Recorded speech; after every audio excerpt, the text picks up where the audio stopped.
Oke, pupuk hayati itu menjadi sangat penting sekali dalam kesehatan tanah ya, sebab mikroba yang dikandung dalam pupuk hayati dianalogikan sebagai koki atau juru masak di dalam tanah.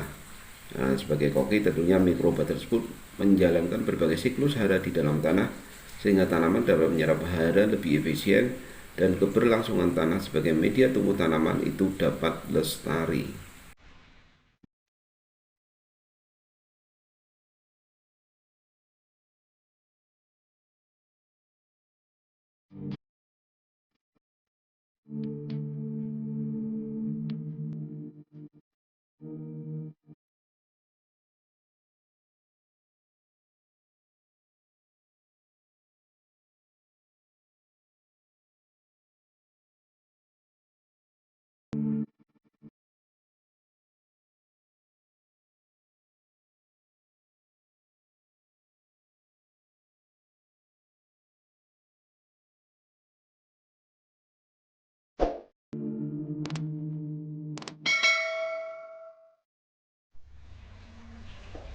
Assalamualaikum warahmatullahi wabarakatuh. Kembali lagi dengan kita Jejak Pertanian.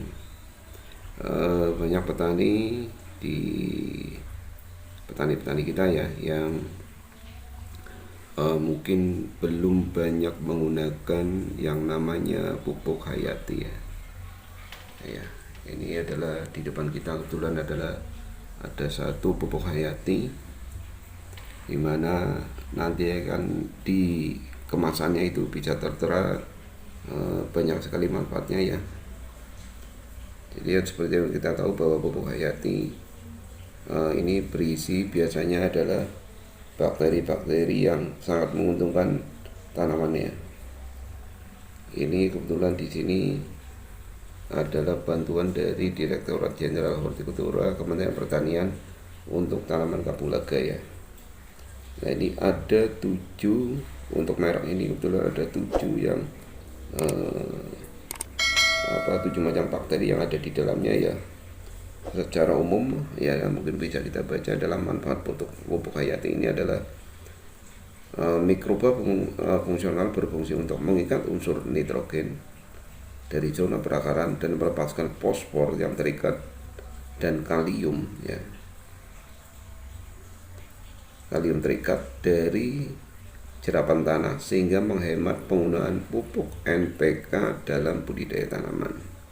Kemudian mikrobia fungsional yang juga menghasilkan metabolit pengatur tumbuh yang berfungsi untuk memacu metabolisme jaringan meristem pada titik tumbuh, pucuk, kuncup, bunga, stolon, dan menstimulir akar agar berkembang dengan baik.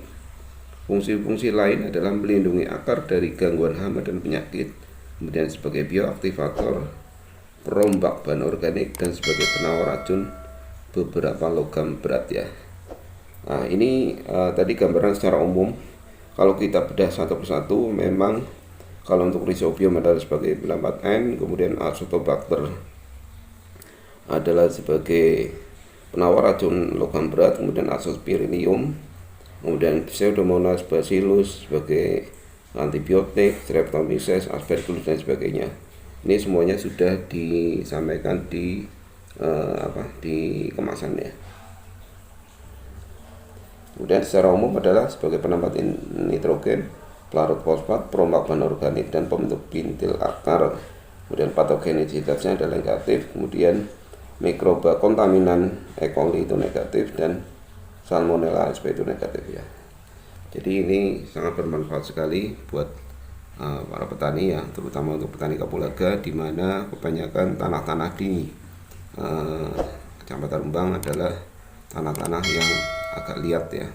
Jadi produksinya juga masih agak rendah, sehingga mungkin dengan penggunaan pupuk hayati ini mampu untuk memperbaiki kondisi tanah ya, sehingga nanti tercipta nanti di situ adalah bakteri-bakteri yang sangat menguntungkan, sehingga nanti di penerapan pupuk kimianya ya itu nanti mampu terserap oleh tanaman dengan baik. Semoga informasi ini bermanfaat, semoga juga bisa dipakai oleh para petani yang lain. Ini tidak hanya untuk kapulaga tapi untuk tanaman-tanaman yang lain, karena info ini kebanyakan petani belum banyak yang menggunakan, jadi ini menjadi sangat penting sekali. Ini kemasannya kebetulan cair. Kalau di toko pertanian itu ada yang bubuk, kemudian ada yang cair, semuanya sudah ada komposisi dan cara penggunaannya. Ini kalau di sini juga ada untuk cara penggunaannya, itu baik dosisnya berapa mili per liter air, kemudian juga untuk tanaman-tanaman yang rekomendasinya untuk tanaman tertentu itu apa saja, itu ada semuanya. Oke, itu aja yang bisa kita sampaikan, semoga bermanfaat. Salam tani.